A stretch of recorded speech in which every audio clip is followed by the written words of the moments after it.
Jake, are you ready? Jake? I don't think Yeah. Jake is... Okay. Yeah. My mic is acting up. Alright. This story is called Coach Fucks Aplenty, or How I Learned to Use Video Game Addiction and Compulsive Masturbation to Win Deathball Championships. I'm covering the vent to my dad's room, so if I'm laughing like an idiot, you won't have to hear it. Yeah, I already closed my door. Alright. For the past 5 years, the Angel City Ass Blasters have been the premier Deathball team in the whole Wasteland area. They had a great team of badasses and great leadership. Their general manager, Arthur Fucksaplenty, spent most of his ogre childhood nights in his cave, alternating between playing the newest Deathball manager on his Commodore 69, a consumer-grade computer that runs on bird shit, and playing the sickest ogre twerk compilations on his bony Goo-Ray player, a consumer-grade porn player that runs on jizz. Needless to say, he was ruthless in both activities. Yes, I'm saying he polished his sweaty ogre meat so hard, you can mistake it for an elf dick chiseled out of a marble statue by Leonardo da Vinci by the time he was done with it. Also, he was pretty good at the game too, I guess. As it would turn out, these 6 skills in Deathball Manager 69 led him to building a great team in Angel City, and his skills at picking out his favorite porn stars like Gertrude the Goblin, Syphilis the Siren of Sucktown, and Anal Pete led him to being great at picking out prospects for the team. Also, I just want to preface something I forgot to comment is that I was inspired when Ben was playing a bunch of baseball managers to write the story. I'm glad I could inspire you. He was so good at finding players' secret talents that he drafted Harry the Half-Pint Halfling Bitch, an all-Wasteland water bitch in college, and moved him to the Deathsecutioner position. Harry went on to be voted league MVP before he got caught cheating on his wife with a stanky-ass troll.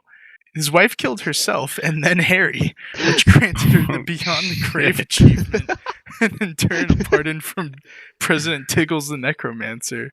She now serves as his undead Secretary of Education. This year, guys and gals, I'm taking over duties as head coach, as well as being general manager, on account of Coach Swampass taking a sabbatical to hone his knitting skills, said Arthur. He continued on with, it's going to be a much harder season this year, on account of our star Deathsecutioner getting fucking murked and all. Despite being upset about the death of his star player, Artie had to give that wife some props for the sweet murder-suicide. It looks like you'll be our new starting Deathsecutioner, Jeremy. Holy fuck my ass, coach. I'm not ready for that, exclaimed Jeremy Jenkum. Jeremy clearly wasn't too fond of his abilities on the field, or in the bedroom. 68 out of 69 team groupies agreed that he was seriously lacking in the crotchal region, if you know what I mean. If you don't know what I mean, I'm saying his tiny baby dick couldn't penetrate a swimming pool, even if he dived in cock first. Dude's dick was smaller than his thigh muscles. Jeremy, you're gonna need to grow a pair of orc oysters if you're and pick up that battle axe. We need you on the field slaying, not on the bench, Coach Artie exclaimed. Alright, I remember this sentence is a fucking, tongue twister, so bear with me here. Coach believed he could beat Jeremy's confidence's proverbial meat and make it splooge proverbial toughness man goo all over his own proverbial face through a heaping glob of tough love lube. Not tough love lube in the sense that he would be using epoxy glue to jerk off Jeremy's nerves, but tough love in the sense that he would call Jeremy a pussy a bunch until it pissed him off. It worked every time. I don't know what the fuck I was on when I wrote this shit. Coach grabbed the playbook and threw it at Jeremy's head, calling him a pussy in the process. Jeremy glanced over the plays, which were very hard and confusing. Almost as hard and confusing as the mega boner that now ripped through his pants, as the plays were written by the team's offensive coordinator, who just so happened to be an erotic fiction writer. He wrote timeless classics such as Big Booty Bitches of Boulder Bay, EX, God Avenger, and Garfield, The College Years. You better learn those goddamn plays by tonight, pussy boy, or your ass is going to be cut. We just so happen to be playing the Terrorville Tuggers tomorrow night for the first game of the season, said Coach Arthur. Coach clicked his projector controls, which turned on the overhead projector and showed some sweet troll tits. Shit, wrong slide, Coach Fucksaplenty murmured as he quickly switched the slides on the overhead. The new slide showed a video of the Terrorville Tuggers decimating another team in the league. One of the Tuggers was an alchemist and used another player's face as a reagent to transform the battle axe into a flaming chainsaw. The horror for that player only lasted a few seconds, as the Tugger's Deathsecutioner immediately split the fucker in half at the waist and made the dude kiss his own butt. It was metal as fuck. That was metal as fuck, chorused the ass blasters, who were entranced by the footage. Coach, that's nuts. How do you expect me to learn these sexy-ass plays in like 10 hours, Jeremy pleaded. By using your secret weapon, the thing that gave you your name, the coach deviously proclaimed. Coach, I can't. I vowed never to use my secret alchemy skills ever again after I lost control the last time. Little Timmy the towel boy never recovered. The team doctor said his asshole would never look the same. Whimpered out Jeremy. You have to do it, pussy, or you'll never live up to your true potential, stated the coach very stoically. The room fell silent, with all eyes on Jeremy as he hung his head. It was heavy from the internal conflict. This lasted a few minutes before he stood up and left. The team meeting was pretty much over after that. Jeremy knew what he had to do, and he spent all night doing it. Jeremy's alchemy lab was a bit of a dump. It was run down and dirty after many years of hard use, but those years were long behind Jeremy. His large cauldron stood in the corner of the room, covered in cobwebs from recent neglect, but it would not be forgotten tonight. He spent all night in his lab, toiling away to concoct his secret serum. The next evening came quickly. The team was warming up to the song, Girl, Let Me Get a Piece of That Elf Booty, by Joey Pepperoni. It was a classic Wasteland love story that went quadruple 69 times platinum. What? Damn. That's incredible. Coach Fucksaplenty believed that the harmonies of true romance between a man and some sweet badonkalicious elf butt would inspire the souls of the team to do better in the game or some shit. I don't know. I'm not pretending to understand what this dude's coaching process actually is. It's not like I wrote this shitty story or something. Oh, shit. The team noticed Jeremy was missing from the warm-ups, and even from the initial lineup and singing of the Wasteland National Anthem, which was a sweet melodic hardcore math rock song, which was played by bards on their electric guitars and electric saxophones. This was always Jeremy's favorite song, said Harry the hairy-ass pig man. He was more of a boar than a pig, but hey, what's the difference? Before you comment, yes, I know the difference. Well, I don't really, but it wouldn't be too hard for me to Google it and find out now, would it?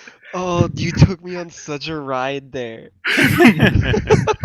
Moving on, the team sauntered onto the field to determine who would get the battle axe first. The teams had to send out one representative to fight to the death over it, as there were no refs. In fact, no one was even watching. This was probably some dude's sick, twisted personal fighting league that he set up for his own psychotic and probably sexual pleasure. Harry was sent out to fight for the ass blasters, and he prepped for the starting duel by covering himself in bacon grease, which is pretty fucking metal considering he was a pig man, and he might have been oiling himself up with his dead uncle or some shit. Oh my god. Clearly this is a very unhinged individual, and the Wasteland would be much better off without him. Said no one fucking ever. Oh, shit. Ready to get oinked on, bitch? Threatened Harry to whatever schmuck was standing across from him, preparing to duel. Yeah, but you, the Tugger's duelist, was cut off before he could retort. Harry the hairy-ass pigman was also a sneaky-ass pigman. He used his sweet insult to distract the other duelist, and took the opportunity to uppercut the guy's dick into his own mouth so fucking hard it exploded all over, while the severed elf schlong was sent skyrocketing and eventually exploded like a goddamn firework. Damn. That was the cue for the match to start, which, in reality, was just a big semi-organized gang fight. Since the Ass Blasters won the duel, they got dibs to the battle axe in the middle of the field. While the duel at the beginning could have been a good sign for the things to come for the Ass Blasters, that hope was quickly snuffed out. The team was already flanked on all sides as they tried to make a circle around the battle axe to defend it. Since they were missing their starting Death Executioner, Coach Arthur had to step up and grab the axe. Jeremy couldn't lead this team and pussy it out super hard, but I won't. I've still got a few matches left in me, Coach Arthur exclaimed. Well, he almost did. In reality, halfway through his sentence, a dwarf double axe... Hold on. A dwarf double axe kick slammed Arthur Fucksaplenty's head so fucking hard it got sent straight through the earth and probably made it all the way to China or some shit. Dude was dead as fuck. Oh shit, dude, we're totally gonna get boner bounced now. Coach just got murked. I thought this was a story about him. A player on the Ass Blasters eked out right before a buff-ass halfling snapped his goddamn neck and ripped his head off. He proceeded to punt the head through the uprights at the end of the field and scored 6.9 points. Deathball has a pretty arbitrary scoring system that the scholars still debate over to this day. The Terraville Tuggers were engulfing the Ass Blasters, quickly fucking them up in hand-to-hand combat and slowly making their way towards the battle axe. We can't let them get the axe. If they decapitate 3 dudes with it and make it to the death zone, they win the game, yelled Harry. One player replied with, I know how to play the fucking game, dickhead. We're on the field with you. Surely we know the rules before we stepped onto the turf. I know you know, ass face, replied Harry. I was simply stating that as a narrative device, since the audience doesn't know the rules of Deathball. Hell, there are only like 4 rules anyway. I just wanted to make sure they understood the most basic ones, Harry tiraded. Suddenly, thunder clapped and a bolt of lightning struck Harry and he exploded into chunks of spicy pork belly in the most delicious death possible. The clouds spread and "You're getting off track, play the game, pussies," rang out from the heavens. The gods were tired of the squabbling and fourth wall breaking. They wanted some damn death. It appeared all was lost for the Ass Blasters. They had already run out of characters that I had given names, and the Terraville Tuggers were closing in on the axe. Just as it seemed all was lost for the Ass Blasters, a crash could be heard coming from the locker room. That has to be Jeremy. I knew he wouldn't pussy out on us, cheered that one guy who got Harry killed by arguing with him. The team all cheered and rallied for a second, before depressingly realizing it was just the hot dog vendor, Timmy Wieners, passing out from a hot dog overdose since he didn't have anyone to sell the dogs to, and he didn't want good food to go to waste. Wait, does nobody show up to the games? Yeah, remember? Earlier I said no one was even watching. Oh, fuck.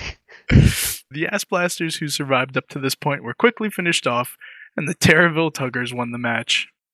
Back at Jeremy's house, Jeremy died on his laboratory floor, which turned out to just be his bathroom. His large cauldron was just a toilet, and his secret potion was jankum, a mixture of poop and pee left to sit out in the sun and emit noxious fumes that get you high as shit.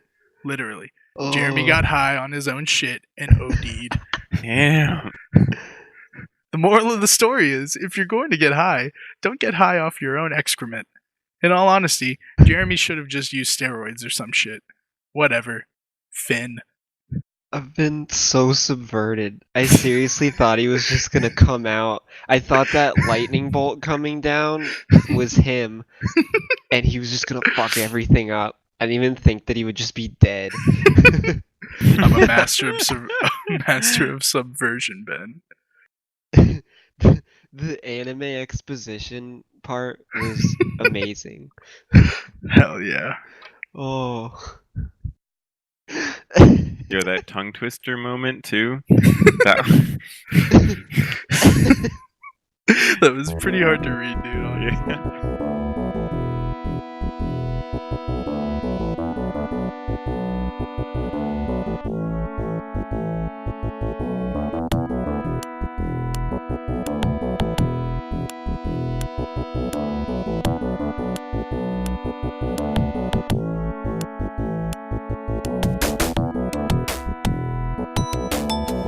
it's your turn now, Ben. Before I read, I just want to say that for my original story that I was writing for this, the sport that I came up with was called Baseball. Baseball. Yeah, like B-A-S-T-E. And the goal of the game was that everyone plays in an oven, and each team tries to baste the other team, and whoever gets cooked first loses, and they get eaten for dinner. But you gotta make a story about the Were characters. they all pigmen? There were a couple, but yeah, that story didn't go very far. But the sport, I love the sport. Wait, where did the ball come into baseball? It didn't. Even better. Alright, let's hear it, Ben. My microphone was muted. Alright, this is the story of Tyrannosaurus Rex. Part man, part dinosaur. His father was human, and his mother was a T-Rex. Their love was shunned by society, and Thomas and Tanya Tex were sent to live out in the desert and expected to die. Thomas and Tanya wandered the desert for days until they found a community of social lepers, of outcasts, people who loved animals, thieves, adulterers, and deformed people who refused to join a circus. Thomas and Tanya were welcomed with open arms. There they started a family. Their firstborn was a girl named Tarbosaurus Rex. She had the head and upper body of a dinosaur, and the lower body of a human. It looked a little weird, but it was pretty much par for the course in that freak show of a village. After 5 years, Tanya laid another egg. From this egg came Tyrannosaurus Rex. He had the body of a boy, but from the knee down he had sweet dinosaur feet. Dinosaur feet. Like, they're really cool. I'm not kidding. You think it'd be weird, but his mom's a dinosaur and his sister's just a really fucked up version of him. But you already know that. The family and the village lived without conflict for another 5 years. Early one morning, while the sun was beginning to rise, a band of raiders appeared over the dunes. Even if the citizens of the town had been awake to see it, there wouldn't have been enough time to react. It's been 2 stories, and I already love the fucking Raiders in all of your stories. I realized as I was writing this, I was like, I've gone with Desert Raiders 2 times in a row. I think you found your true calling in life, Ben. Yeah, just Desert Raider stories. No, just being a Desert Raider. Oh, shit. I guess I gotta move. See you later, fucker. The raiders were swiftly power walking through the desert. It was as if they didn't care about heat exhaustion and welcomed death because he's a huge boy pussy. They were incredibly badass, and most of them wore some form of BDSM gear. The gang formed a line around the perimeter of the town. The leader of the raiders, who was basically dressed like the main villain from that first SpongeBob movie, walked into the center of town and began to shout, "Good morning, you piles of societal excrement. We have been hired to kill all of you because you're taking up valuable desert real estate and you must be eliminated." The sleepy townsfolk filed out of their houses to see what all the commotion was about.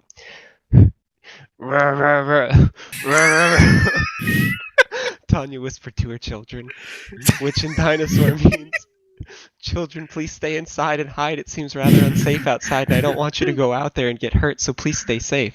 The dinosaur language is very complicated. "Who the fuck are you?" asked the townsfolk, who was a normal person except for the whole fact that his head was down in his genital region.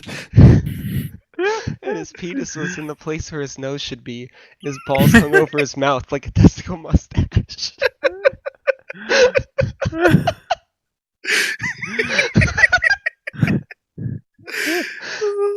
The single greatest line I've ever written. Testicle mustache. The gang leader looked at the man and laughed so hard that he literally shit himself. "Ha ha ha ha ha! What the fuck is wrong with you? No wonder you live all the way out here. You're all disgusting." That was a Freudian slip, by the way. The raider continued, "I am none other than Vance Explosion, the most feared hunter in all of Danimos." Fucking Vance Explosion. As he was yelling this, one of his men came up and changed his pants for him without skipping a beat. While he was being changed, the townsfolk got a quick glimpse at his absolutely massive, gravity-defying hog. They all dropped their mouths in awe, not only because of that humongous cock, but they'd also heard...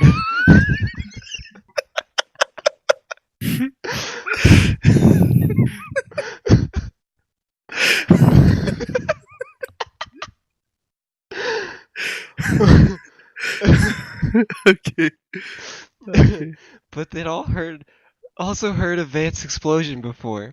He was famous for hunting human-animal hybrids throughout Earth too. Side note, human-animal hybrids aren't necessarily illegal in Danimos, but they're definitely looked down on. They thought they had lived far enough out that they weren't bothering anybody, but after like 10 years I guess the expansion of cities is getting much more rapid, but they wouldn't really know that since they live all the way out in the goddamn desert, but how else would they be on valuable real estate? Anyways, there's more important matters at hand. Bring me your strongest fighter, and we will have a match to the death. If you can kill me, my boys here will leave, and you'll have time to get out before the king sends more mercenaries. If you can't beat me, you will all die medium, painful deaths. Except some of you. Some of you will die in excruciatingly painful ways. So good luck. You better hope that's not you. The people looked around at each other. Who was their strongest fighter? In the 15 years that this town has been here, they'd never needed to fight anyone. They had hunters, but that's an entirely different skill set, and they knew that. Just because someone can use a gun, it doesn't mean that they'll do well in hand-to-hand combat. Thump, thump, thump! From behind a house, Tanya Tex appeared. Oh, thought the townies, we have a giant fucking dinosaur that lives here. Of course she would be our strongest fighter. Roar, roar, roar, roar, roar. Tanya growled to Vance's explosion. What the fuck does that mean? Snapped Vance. It means, I guess I'm the strongest fighter here, seeing as I am a rather large dinosaur. I would really appreciate it if you would leave this town without killing us. Perhaps we could talk this out, and you could just leave, and we would move, and there'd be no use for this senseless violence, Thomas said to Vance. Oh, okay. Thanks.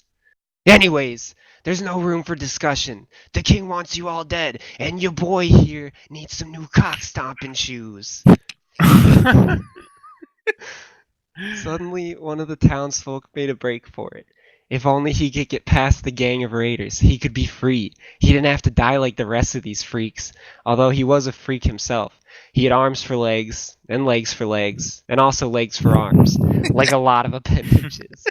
He considered himself better than the rest of them because he was athletically gifted on account of all the legs he had.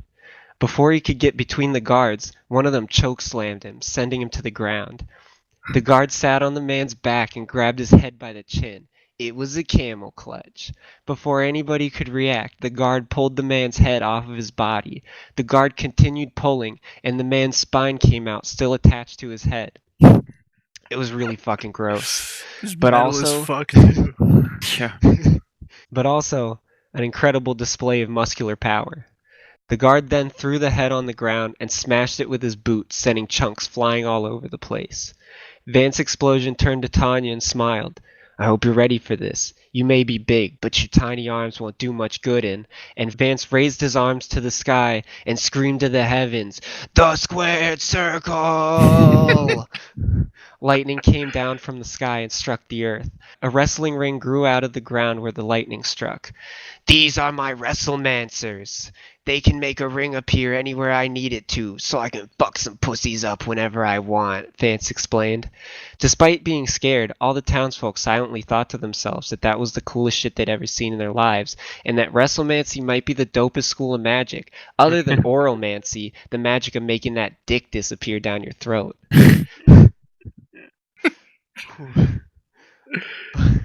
Both combatants entered the ring. Tanya was sweating as much as a dinosaur can sweat, which is debatable because we don't actually know whether dinosaurs were warm-blooded or cold-blooded, so we'll probably never know. Needless to say, she was scared. Tanya wasn't much of a fighter, and much less a wrestler. Vance's explosion immediately jumped into the air and landed on Tanya's back. You may be too big to use standard wrestling moves on, but that doesn't mean you're too big to beat. Vance yelled. He put Tanya into a chokehold and flipped over top her head and onto the ground. Vance Explosion was standing on the ground with Tanya's head in his arms behind his head. Fucking sentence, dude. Vance engaged his rocket arm boosters. This is where he got his name, by the way, if you were wondering. He uses explosion technology to power arm and leg rockets, and lifted Tanya over top his head so she was pointed straight up. Vance bent his legs and shot up into the air. They went up and up and up and up, a mile into the air. Vance turned himself upside down and with Tanya in his arms shot back down towards the earth too. As they drew closer to the ring at fucking like Mach speed or something, Vance pushed off and threw Tanya headfirst into the ring. It was his ultimate move, the rocket pile driver. Blood splashed everywhere. Everything in a 10-mile radius was absolutely coated in blood. As the smoke cleared in the ring from the explosive blow, if they couldn't already tell, the crowd could see that they were mega fucked. Tanya was literally mush. She had been jellified by the impact at such high speed. Vance landed on top of what was left of Tanya's body. That's right, ass pussies. That's my signature move. There's a reason why I'm the #1 undefeated wrestling champion in all of Danimos. None of you have any chance against me. Now you all die. The guards closed in on the townsfolk and started beating the shit out of them with wrestling moves. That's such a good. There were power bombs, there were DDTs, there were pile drivers and choke slams. Pretty much every dope-ass wrestling move you've ever heard of was being used on these poor people.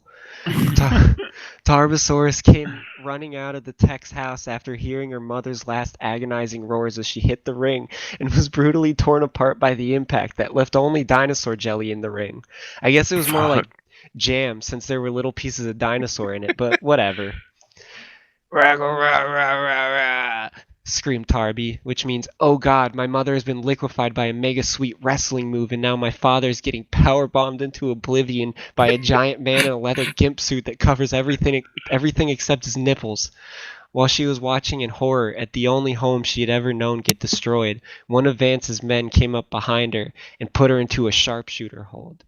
He pulled harder and harder and pulled her fucking legs off her body, killing her. This is gonna make a fine piece to put on my mantle, he growled to himself.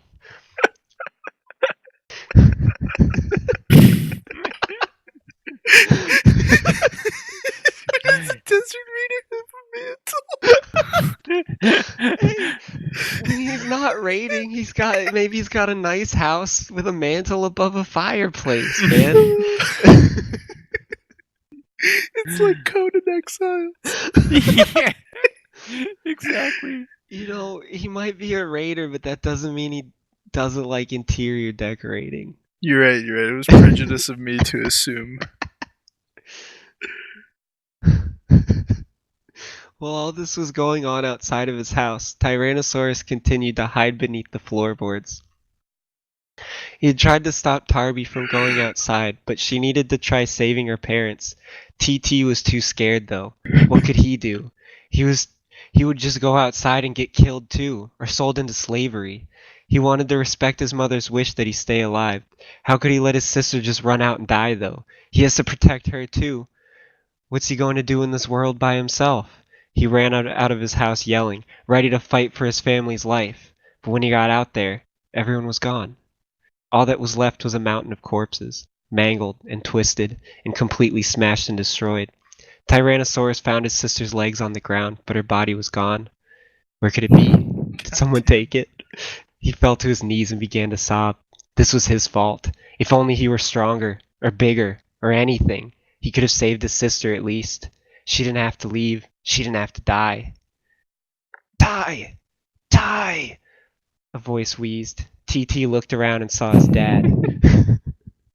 His back had been broken and was folded in half with his feet flat on the ground next to his head. Father! Yelled Tyrannosaurus. You're alive! Let me help you! No, son. I'm beyond help. I got mega bombed into the ground and I'm totally fucked now. You must go on without us. Grow up to be strong. Find Vance Explosion. You must wrestle him and take the crown. He must die for what he did to this family, to this community. When you find him, maybe you'll also find her sister. They took her head. God knows why. Find her. Give her a proper burial. I love you, son." And with that, Thomas Tex breathed his final breath. Damn.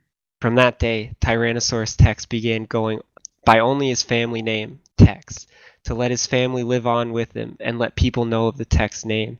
He vowed to kill Vance Explosion, and he would not die until his goal was fulfilled. Then. Damn. Shit. Fucking metal, dude. The fucking death descriptions and shit. Yeah. Yo, there are motherfuckers dying in both of our stories, dude. I will say your story was missing one thing, Ben, and that was the random 80s sex scene that every action movie requires. Look. The main character is like 5, so, maybe the next story you'll get it. Because Yeah, but that's like in half dinosaur years, so he's like But 17 or some shit. this isn't a whole story. This is just an origin story. Alright, This is just the Ah. beginning of a longer story. I get that. Well, alright, I'm glad. So what What's do you the want to do theme? for the next prompt, Ben? Oh, jeez. Um, Because I was thinking earlier we could do legendary weapons. hmm. Hmm. I like it. I can work with that. Alright, bet. Jake, you approve? Yeah. Alright, bet. Oh, I'm gonna start working on this when I'm not incredibly tired. Yeah, I'm gonna start writing it tomorrow on the bus.